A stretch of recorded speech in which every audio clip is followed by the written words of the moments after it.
Когда мы отмечаем ИСЭХ, мы всегда говорим, что мы всех ждем в своих национальных костюмах. И можно надевать, ну, то есть у нас же и общины приходят, да, и в своих национальных костюмах, и в русских национальных костюмах, и народов Севера, и другие национальные общины. Вот. А на Сабантуй нужно национальный костюм надевать или не обязательно? Смотрите, какая ситуация. Федеральный Сабантуй мы проводим в республике Саха-Якутия. Если 50 человек, народа Саха, 50 тысяч человек придет народа Саха в национальных одеждах, татары там просто растворятся, нас там не видно будет. Поэтому... Приходите в обычной одежде, да? Это не обязательно для коренных жителей, да.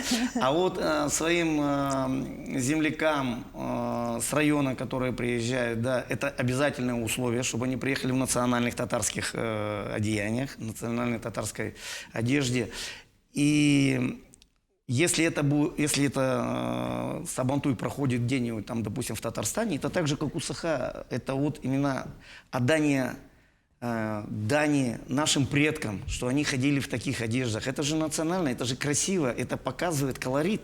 И поэтому те татары, которые проживают в республике Саха-Якутия, обязательное условие в национальных одеждах, а все остальные народы свободное посещение. Как считаете нужным, всегда всем рады в национальных, значит национальных. Если, как говорится, в свободной одежде, всегда рады, как говорится. Так, а татарам, значит, без национального костюма не приходить, понятно.